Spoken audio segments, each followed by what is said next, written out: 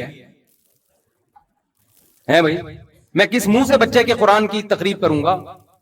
سارے سسرال آ جائیں گے, بولے گا یار اپنی جب تو شادی کر رہا تھا اس وقت تو نے سادگی کا مظاہرہ کیا, جی شادی ہال میں نہیں گھر میں ہی ہوگا جو کچھ ہوگا, اور بچے نے حفظ کیا تو اب شادی ہال.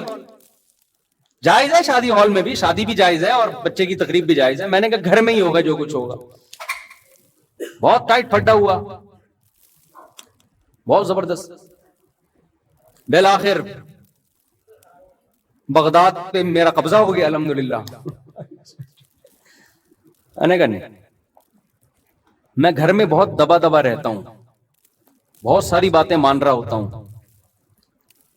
یہ ممبر پہ تو ہر آدمی فنٹر ہوتا ہے نا, لیکن کچھ چیزیں ایسی ہوتی ہیں جہاں آ کے آپ کو ایکشن لینا پڑتا ہے کہ یہ ہوگا ایسی کی تیسے, اس میں دو رائے نہیں ہو سکتی, یہ ایسا ہو بس. سمجھتے ہو؟ تو سب باتیں بیگموں کی مانا کریں, خام خواہ میں چنگیز خان بننے کی کوشش گھر میں نہ کریں.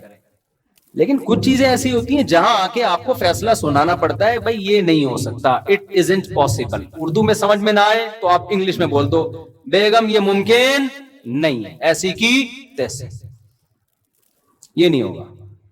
میں نے بتایا نا ایک آدمی نے شادی کی دبئی میں, تو اس نے اپنی ماں کو بلوا لیا کیونکہ اکلوتا بیٹا تھا. اکلوتے یعنی کہ یہ بھی بڑے نقصانات ہیں, بچے پیدا ہوتے ہیں تو سب مل کے ماں کو پال لیتے ہیں آسانی سے. تو ماں کو بلا لیا, بوڑھی ماں کو اکیلا کہاں چھوڑتا وہ. بیگم کو اعتراض کہ ماں کو میرے ساتھ کیوں رکھا ہوا ہے. میں نے کہا یار ماں خدمت بہت لیتی ہوگی. کہہ رہا یار بوڑھی ماں ہے, وہ تو بیچاری کو زیادہ ہوش حواس بھی نہیں ہے, خدمت بھی میں ہی کر رہا ہوں, اس کے لیے ملازم بھی رکھا ہوا ہے. میری بیگم کا کہنا ہے کہ ماں رہے گی نہیں اس گھر میں. میں نے کہا یہ مطالبہ تو دیکھو خدمت بہت لے رہی ہوگی نا, یہ تو جائز مطالبہ ہے نا. بعض دفعہ سانسیں ہر وقت ریموٹ کنٹرول کی طرح بہو کو چلا رہی ہوتی ہیں, اس کی اپنی پرسنل لائف ہی نہیں ہوتی کوئی, یہ تو ظلم ہے. اس نے کہا بھائی کچھ بھی خدمت, ملازم رکھا ہوا ہے اماں کی خدمت کے لیے, میری بیوی کو گھر کے اندر ماں برداشت ہی نہیں ہے, اور اتنا دباؤ ڈالا ہوا ہے, میں کیا کروں. میں نے کہا آپ بول دو ماں کو گھر سے میں بولو نہیں نکالتا, ایسی کی تیسے, جو کرنا کرو تمہاری ایسی کی تیسے. میں نے کہا غصے ہونے کی ضرورت نہیں ہے, آرام سے پیپر پہ لکھ کے دے دو, بیگم it isn't possible for me to get out my mother from my house. English میں بات زیادہ سمجھ میں پڑھا لکھا میاں ہے, اب پتہ نہیں میں نے انگلش صحیح بولی غلط بولی, وہ بعد میں چیک کر لینا اس کو ڈکشنری میں.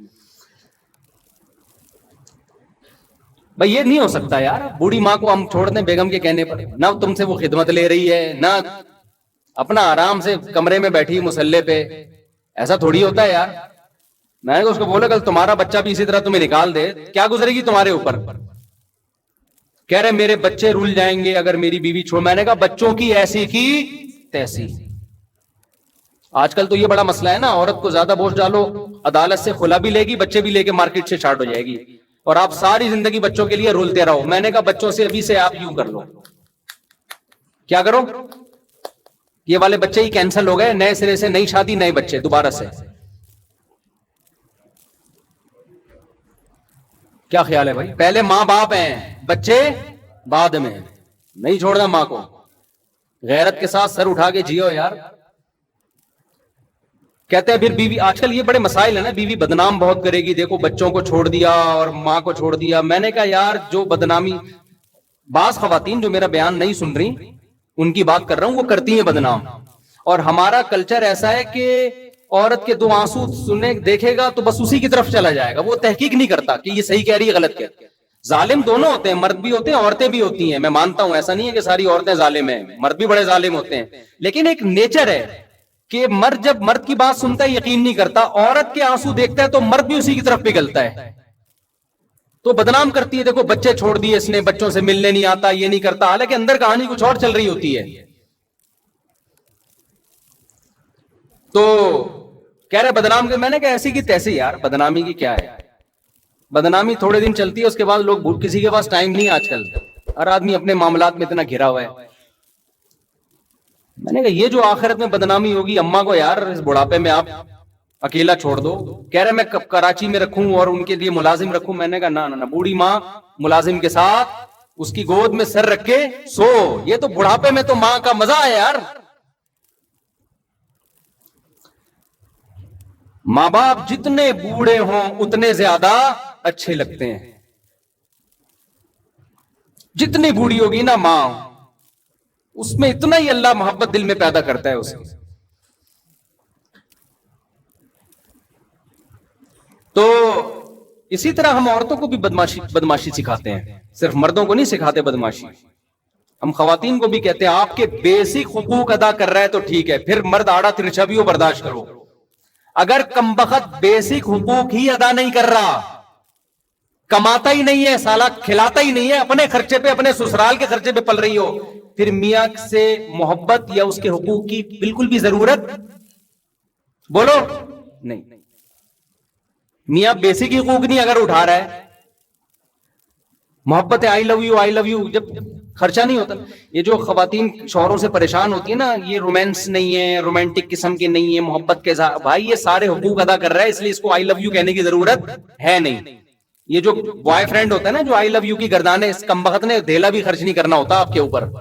نہ گیس کا بل دینا ہے اس کمبخت نے, نہ بجلی کا بل دینا ہے, نہ بچوں کی اسکول کی فیسیں دینی ہے, تو آئی لو یو پہ ہی چل رہا ہوتا ہے, یہ شعر و شاعری پہ ہی چل رہا ہوتا ہے. جیسے انگریز جو ہے نا وہ خرچہ تھوڑی اٹھاتا ہے بیوی کا, بات تمیز سے کرتا ہے, نہ کبھی ہاتھ اٹھائے گا, بہت ایکچولی کر کے بات کر رہا ہوگا اور ویمن رائٹس کی باتیں کر رہا ہوگا. گیس کا بل نہیں دے گا, نہ بجلی کا بل دے گا, مکان کا کرایہ نہیں دے گا. تو ہماری بیویاں اگر, ہماری عورتیں اگر یہ کر لیں کہ ٹھیک ہے جی آج کا سارا, آج کے بعد سے کوئی خرچہ آپ کے ذمے نہیں ہے, تو پھر ہمارے اخلاق دیکھو آپ. اور کیا فری پھوکٹ کے اخلاق میں کیا ہے بھائی؟ کیوں بھائی غلط تو نہیں کہہ رہا میں؟ فری پھوکٹ کے اخلاق ہیں, جب کوئی ذمہ داری ہی نہیں لینی ہے تو فری پھوکٹ کے اخلاق میں کیا جا رہا ہے انگریز کا؟ انگریز ایک دفعہ پاکستانی شوہر بن کے دکھائے, جب گیس کا بل دے گا نا, بجلی کا بل دے گا, مکان کا کرایہ دے گا, بچوں کے لیے پراپرٹی خرید رہا ہوگا کہ میں مروں گا تو بچوں کے کام آئے, ان کو اسکول لانے لے جانے کی ٹینشن اٹھا رہا ہوگا, بچیوں کی شادیوں کی ٹینشن لے رہا ہوگا, 20 مسائل ہوں گے, اپنی بیوی کو ان تمام ٹینشنوں سے آزاد کیا ہوا ہوگا. پھر میں اس انگریز سے پوچھوں گا کہ اب تو تھینک یو سے بات شروع کر اور تھینک یو پہ ختم کر کے دکھا. وہ اتنی موٹی پنجابی میں گالی سے بات شروع کرے گا, بیچ میں اتنی موٹی گالی, اور آخر میں 11 دفعہ گالیوں پہ ختم کرے گا وہ. تو انگریزوں کے اخلاق سے متاثر ہونے کی بالکل بھی ضرورت نہیں ہے. اور اب میں ان عورتوں سے کہتا ہوں اپنے پاکستانی اور ہندوستانی شوہروں سے بدگمان ہونے کی ضرورت نہیں ہے. یہ جتنا بھی آڑا ترچھا ہے نا, ٹیڑھا میڑا اور بد اخلاق, آپ کو اس نے چھت دی ہوئی ہے, آپ کے بیسک حقوق یہ ادا کر رہا ہے. اس مکھنچو کا نام آپ کے ساتھ لگا ہوا ہے, مرسز فلاں, ٹھیک ہے نا, کہیں جاتی ہو عزت ہوتی ہے آپ کی. یہ ختم ہو گیا نا, عورت کی عزت اس کے شوہر سے ہے. آج ہماری لبرل خواتین بہت عزت حاصل کرنے کی کوشش کرتی ہیں, ہم نے شادی نہیں کرنی, ہم غلامی والی زندگی نہیں چاہتے, آزاد ہیں. 2 ٹکے کی عزت نہیں ہوتی. دفتروں میں ہر آدمی ٹیڑھی نظروں سے دیکھ رہا ہوتا ہے. شادی شدہ لڑکی اگر جاب بھی کرتی ہے, لوگوں کو پتا ہے یار یہ مسز فلاں ہے, اس کی عزت ہے, بشرطے کہ وہ مسٹر صحیح آدمی ہو. ایسا نہ ہوگا مسٹر ہی کوئی عجیب سی چیز ہے تو پھر تو مسز فلاں ہونا ہی ہے بن جاتا ہے. وہ کوئی جسٹیبل آدمی ہو, کچھ اس کے جوڑ کا ہو, عزت ہوتی ہے. شادی نہیں ہے تو تھوڑی کوئی عزت ہے. وہ ایک کراچی یونیورسٹی میں کوئی لبرل انٹی ہے, میرے بہت خلاف بولتی ہے, مجھے وہاں کے اسٹوڈنٹس نے بتایا, میرے بھی شاگرد کراچی یونیورسٹی میں بہت پڑھتے ہیں نا. کراچی یونیورسٹی میں آپ بہت ساری انٹی ہیں, کسی کو کیا پتا چلے گا میں کس کی بات کر رہا ہوں.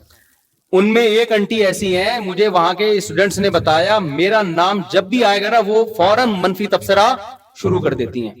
لبرل انٹی ہیں وہ کراچی یونیورسٹی کی. میرے شاگرد بھی, جامعہ کے شاگرد کراچی یونیورسٹی میں بھی بہت سارے پڑھتے ہیں, کہتے ہیں استاد جی جب آپ کا نام آتا ہے وہ کہتی ہیں یہ کوئی بندہ ہے, یہ بیکورڈ قسم کا آدمی ہے, دقیانوس شادیوں کی ترغیب دے رہا ہے, بچے پیدا کرو, یہ کیا ہے, یہ کون سی باتیں کر رہا ہے یہ.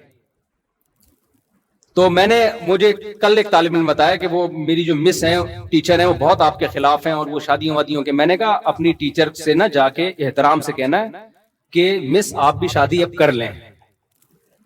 حقیقت بتا رہا ہوں, ہم آپ کو ٹیچنگ سے منع نہیں کر رہے, لیکن کائنڈلی آپ بھی مفتی صاحب کا بیان سنیں اور فوراً سے پہلے کسی بندے کی پہلی بیوی بن جائیں. پہلی والا نہیں مل رہا تو دوسری بن جائیں آپ, کیونکہ یہ جو آپ کے گریڈ ہے نا یونیورسٹی میں ابھی, یہ ریٹائرمنٹ کے بعد یہ آپ کے کسی کام کے نہیں ہے.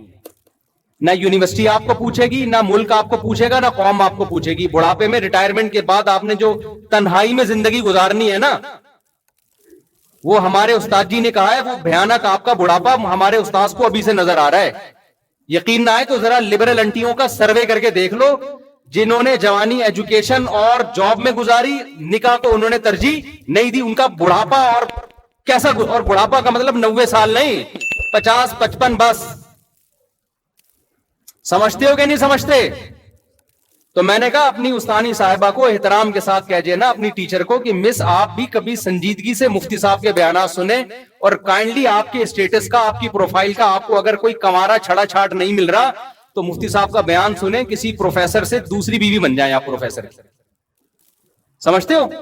وہ آپ کے لیے زیادہ بہتر ہے. ہم آپ کو یہ نہیں کہہ رہے کہ ٹیچنگ چھوڑ دیں آپ, لیکن اس کو پہلے فوکس کریں, یہ ضرورت آپ کی زیادہ ہے. ورنہ آگے ریٹائرمنٹ کے بعد بہت بھیانک بڑھاپا ہے آپ کا. پھر یقین نہ آئے تو میں بہت ساری انٹیوں سے ان کی ملاقات کروا دوں گا کہ جنہوں نے ٹیچنگ کو اور جاب کو ترجیح دی, شادی کو ڈیلے کیا, جس کے بعد اب وہ ترس رہی ہیں, عذاب میں زندگی گزر رہی ہے ان کی. نیچر سے بغاوت مت کرو میرے بھائی. میں نے کہا ڈاکٹروں نے انڈے چھڑوا کے لائے کس پہ, ہمیں انڈوں پہ سیٹ کر دیا نا کہ انڈے کھاؤ. اب گایوں اور دمبوں کی چربی چھڑوا کے ڈالڈا پہ سیٹ کیا, اور کچھ دنوں میں آ جائیں گے دوبارہ کس پہ. تو اسی طرح یہ جو فیملی پلاننگ کی باتیں کر رہے ہیں نا کہ عورت بچے پیدا کرنے سے کمزور ہوتی ہے, سب ڈرامے بازی ہے. یہ تو نیچر ہے عورت کی اولاد پیدا کرنا. کل انہوں نے اسی پر آنا ہے کہ عورت کی صحت کس میں ہے, نسل بڑھانے میں ہے. دیکھ لو اپنی نانیوں دادیوں کو 90 سال زندہ رہی تھی, ان کو تو جانتی بھی نہیں تھی یہ حمل روکنا کیا ہوتا ہے. زیادہ اچھی لائف انہوں نے صحت کے حوالے سے بھی, مینٹلی بھی زیادہ اچھی لائف گزاری ہے. تو وہ یونیورسٹی کی جو ٹیچر صاحبہ ہیں, میں نے اپنے شاگرد سے کہا ان سے کہنا کہ میں آپ کو بہت ساری لبرل انٹیوں سے ملوا سکتا ہوں. ریٹائرمنٹ کے بعد دیکھو ان بیچاریوں کا حال کیا ہوتا. ہماری دادیاں نانیاں تو کچھ بھی نہیں آتا تھا ان کو, پڑھی لکھی نہیں تھی, کیسی بادشاہوں والی زندگی گزاری ہے بھائی. بہویں بھی ہیں, داماد بھی ہیں, پوتے بھی ہیں, نواسے بھی ہیں, سب نے مل کے بڑھاپے میں خدمت کی ہے. عزت بھی ملی ہے. عزت عورت کو اپنے خاندان سے ملتی ہے, باہر سے نہیں ملتی. کمپنی آپ کو جب تک عزت دے گی جب تک آپ کمپنی کے کام کی ہو. میڈم صاحبہ, کمپنی آپ کو جب تک عزت دے گی جب تک آپ کمپنی کے کام کی ہو. جب آپ کمپنی کے کام کی نہیں, وہ ہو سکتا ہے سال میں ایک آدھ دفعہ تقریب میں آپ کو ہار پھول بھیج کر دیے جائیں, اس کے بعد کوئی بھی نہیں پوچھتا. یہ جتنی سیلیبریٹیز ہیں نا جو مشہور جن کو بڑے بڑے ایوارڈ مل رہے ہوتے ہیں, ان کی عزت صرف اسی وقت ہوتی ہے جب ایوارڈ دیا جا رہا ہے. اس کے بعد گھر پہنچنے کے بعد یہ ویسے کے ویسے بیٹھے ہوئے ہوتے ہیں, نہ داماد ہیں, نہ بہویں ہیں, نہ بھائی ہیں, نہ بہنیں ہیں, کوئی خاندان ہی نہیں ہے بیچاروں کا. 4 شادیاں کر لو, بڑھاپے میں عزت ملے گی تمہیں. جوانی میں تو پھڈے ہوں گے, صحیح بتا رہا ہوں میں. جوانی میں تو حسد جیلیسی سب کچھ ہوتا ہے نا, بیویاں لڑیں گی. تھوڑی عمر زیادہ ہوگی وہ کہیں گی اب کیا رہ گیا لڑنے کے لیے, اکلوتا میاں ہے ہمارا. آپ کو رینٹ بندہ نہیں لینا پڑے گا, کرائے پہ جاپانیوں کی طرح تنہائی دور کرنے کے لیے بندہ بلانے کی ضرورت بولو نا نہیں ہے. بچے ہوں گے آپ کے یار, کتنے ہی نالائق بھی پیدا ہو گئے, ایک آدھ تو کام کا نکلے گا نا. اول تو انشاءاللہ سارے کام کے نکلیں گے, لیکن فرض کر لو یار اگر 2 بچے ہوئے وہی بگڑ گئے, اسپیئر میں کچھ بگڑنے کے لیے بھی رکھو. حقیقت ہے اتنے ہو کہ 2-4 بگڑ جائے تو برداشت کر لو کہ یار باقی ٹھیک ہے, ایک کیا نکلا. اب ہمارے بچوں میں ایک بچہ پڑھ کے ہی نہیں دے رہا کم وقت, برداشت ہو رہا ہے ہم سے کہ چلو یار اس کو پنچر کی دکان کھلوا دیں گے ہم, باقی تو پڑھ رہے ہیں نا الحمدللہ. اگر میرا وہ ایک اکلوتا ہی ہوتا میں تو کہتا طارق صاحب تم تو گئے بیٹا, ایک ہی نکلا وہ بھی کسی کام کا نہیں. حالانکہ کام کا ہے الحمدللہ, یہ نہیں کہہ رہا کام کا نہیں, پڑھائی میں دماغ نہیں چل رہا اس کا. تو ہر آدمی کو اللہ نے ہر صلاحیت تھوڑی دی ہے. سارے ہی پڑھاکو ہوں تو سارے ڈاکٹر بن جائیں گے, سارے انجینئر بن جائیں گے, تم نیچے کام کرنے والے لوگ کہاں سے لے کر آؤ گے؟ اور بعض دفعہ ایک بچہ پڑھائی میں نہیں چل رہا ہوتا, وہ اس لیے نہیں چل رہا ہوتا, وہ ایکسٹرا آرڈینری ذہین ہوتا ہے. وہ میں اگر اسکول میں پڑھائی میں چلتا تو آج میں یہاں بیٹھ کے بیان نہیں کر رہا ہوتا. ہمارا تو دل لگتا ہی, ہم تو شرارتوں میں آگے تھے بہت. ایک ایج کے بعد پھر ہم نے پڑھنا شروع کیا, پھر دماغ لگ گیا ہمارا. تو آپ کو تھوڑی پتا ہے اللہ آپ کے بچے کو کیا بنانا چاہتا ہے بھائی. اللہ آپ کے بچے کو کچھ اور بنانا چاہتا ہے. میرے جتنے کزن جو پڑھاکو تھے کسی کام کے نہیں ہے, معذرت کے ساتھ میرے کوئی کزن اگر بیان سن رہے ہوں, زیادہ تر وہی کام کے ہیں جو پڑھاکو نہیں تھے. وہ کمپیوٹر پہ ٹھک ٹھک ٹھک بیٹھے, پتہ نہیں کیا کیا بن گیا یار, کمپیوٹر بھی سیکھ کے نا امریکہ کی کمپنیوں سے آرڈر پکڑنے شروع کر دیے انہوں نے. اور ایک بیٹھا ہوا ہے وہ رٹے لگا رہا ہے, از کالڈ نیوٹنز لا. آدھا قانون یاد ہے اس کو, شروع کا یاد نہیں ہے. لیکن پڑھائی کی ویلیو ہے. اب میرے بیان سن کے بعض بچے اور شرارتی ہو جاتے ہیں, پڑھیں گے تو کچھ آگے چلیں گے نا, لیکن ٹینشن لینے کا نہیں. ہمارا ایک بچہ نہیں پڑھ رہا, ٹینشن نہیں لیتا, میں دیتا ہوں اس کو, تھوڑے بہت تانے وانے دے دیتا ہوں. اچھا بس بیان ختم کر رہا ہوں, کوئی بہت زیادہ ہو گیا, آپ مجھے 1:20 پہ بتا دیا کریں نا. اچھا مجھے, میں نے دیکھا نہیں نا. تو خیر کہاں سے کہاں بات چلی گئی. تو اصل بات میں عرض کر رہا تھا کہ غصے کو میرے بھائی مارکیٹ سے کیا کرو, حتی الامکان 100% ختم نہیں ہوگا, لیکن سارے جو ہماری سوسائٹی میں فسادات پیدا ہو رہے ہیں اس کے پیچھے ہے کیا مسئلہ؟ غصے کا. تحمل سے بات سنو, تحمل سے جواب دو, تمام پہلوؤں پہ غور کرو, پازیٹیو نیگیٹو, اس کے بعد فیصلہ کرو. تو نبی صلی اللہ علیہ وسلم نے ایک صحابی کے چہرے پہ ان کی تعریف کی, فرمایا تمہارے اندر 2 چیزیں ایسی ہیں جو اللہ اس کے رسول کو بہت محبوب ہیں, ایک الحلم والانات, ایک بردباری اور ایک جلد بازی سے اجتناب. جب بھی تم فیصلہ کرتے ہو بہت زیادہ سوچ بچار. تو یہ اگر آپ زندگی میں یہ طریقہ اختیار کریں گے تو انشاءاللہ دنیا میں بھی کامیابی ہوگی اور آخرت میں بھی. اللہ تعالیٰ سمجھنے کی عمل کی توفیق عطا فرمائے. آج بہت زیادہ میں نے ٹائم کھینچ لیا, مجھے ٹائم کا پتہ نہیں چلا.